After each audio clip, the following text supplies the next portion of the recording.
Alright, so today we're going to be reviewing decay equations. The three particles that we're going to be talking about are the alpha particle, the beta particle, and the gamma particle. Now, the thing with the beta is there's actually two kinds. Alright, there's the kind of normal beta we think about, which is negatively charged, and then there's another one that's exactly the same, but it's positively charged. So I guess it's not exactly the same. Right? It looks very similar, but it's positively charged. Now, normally what you would do is you would call this one the negatron, and this one the positron.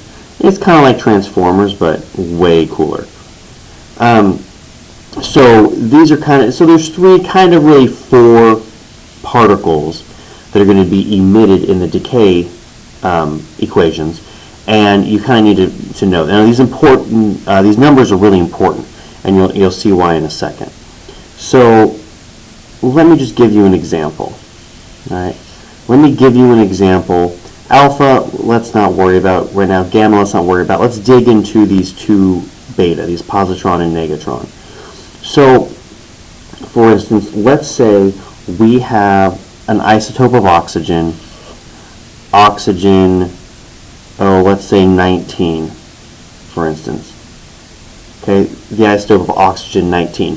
Now, technically, there's an 8 down here. Nobody ever puts it because the definition of oxygen is 8 protons, right? And this bottom number is protons, so it's really redundant. If it makes you feel better, put it down there. Absolutely go for it.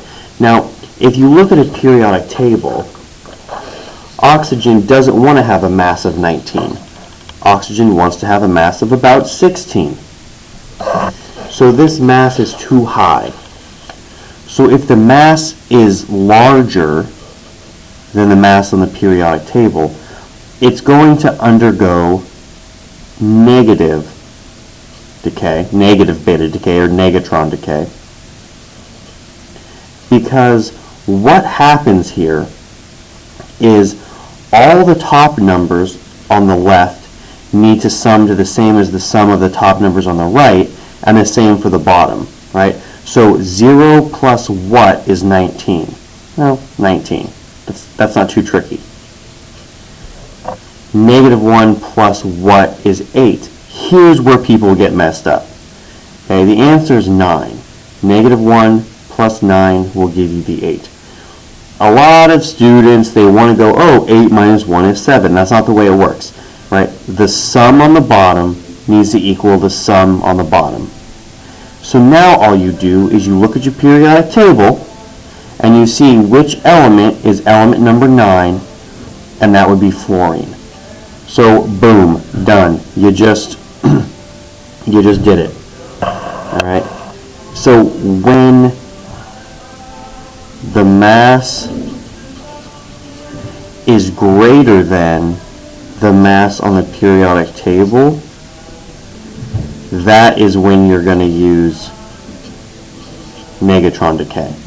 Right? This mass of 19 is greater than the mass on the periodic table, which was 16. So you use negatron decay. Now let's do the other way. Let's say we have oxygen with a mass of 14. Alright, again, you look at the periodic table. Oxygen wants to be 16. So this is going to give us positron decay. So we do the same exact thing.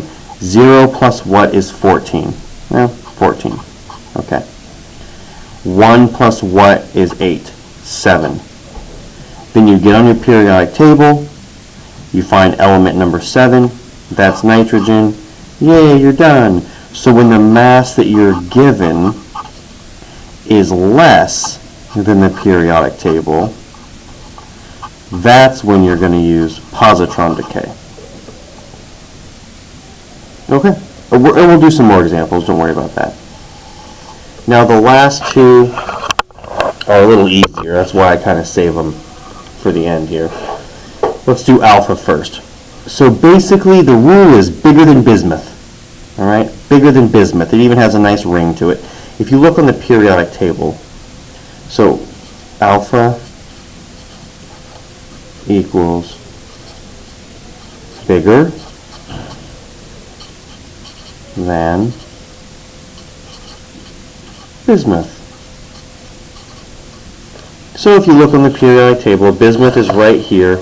It's number 83. So if I give you an element bigger than bismuth, you can assume it's going to be alpha. Now, you may have another one that's smaller than bismuth, but you're going to be told that, right? We could say, like, write the alpha decay of copper or whatever. That totally. But just if we're going to guess at them, if it's bigger than bismuth, it's alpha. So for instance, let's say I give you actinium, and I give you actinium 227, and I say write the alpha decay for actinium 227. Actually, I wouldn't even say write the alpha decay, I'd say write the decay. You have to predict the type of decay. Well, this is bigger than bismuth, right? Bismuth has an atomic number of 83. Actinium has an atomic number of 89, so it's bigger than bismuth. So you would know it's going to be alpha decay. And then to figure out the product, same thing. The tops need to equal 227. 4 plus what is 227? 223. 2 plus what is 89?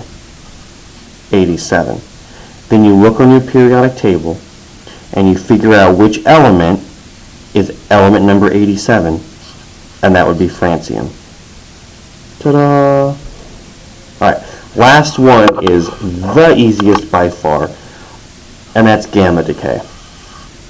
Here's what gamma decay is. If you go back and look, if we go back and look, it's a gamma particle. It has no mass, it has no atomic number change. It's just a ball of energy, or a wave of energy, depending on your perspective. So all you're going to do here is how you're going to know if something is going to undergo gamma decay is the mass. That's not the mass, goodness gracious. The mass is either going to have a little star next to it, like that, or it's going to have a little M next to it. And what that means is, the M is for metastable state, but basically it just means that for one reason or another, this nucleus has a little extra energy in it. So all you're going to do is get rid of the star or the M, depending on whichever one you're given, and put the gamma particle. So nothing changes, right? Because it's 0, 0, so none of your numbers are going to change. But whenever you see something with a little star or a little M next to it, then you're just going to arrow, write the thing without the star or the M, and then the gamma particle. So there are 4 things you need to be able to predict. All right, meaning you need to be able to predict which type of decay, which of the 4 decays are going to happen, and you need to be able to get them all in the same shot there. You need to be able to predict which ones are going to happen, and you need to be able to write the decay equations. The easiest one is this one, right? It's going to happen if you have a little star or a little M, okay? The next easiest one is alpha decay. It's going to happen if the element given is bigger than bismuth. Cool. These two you have to think a little bit about, right? Positron decay happens if your mass given is smaller than the mass in the periodic table.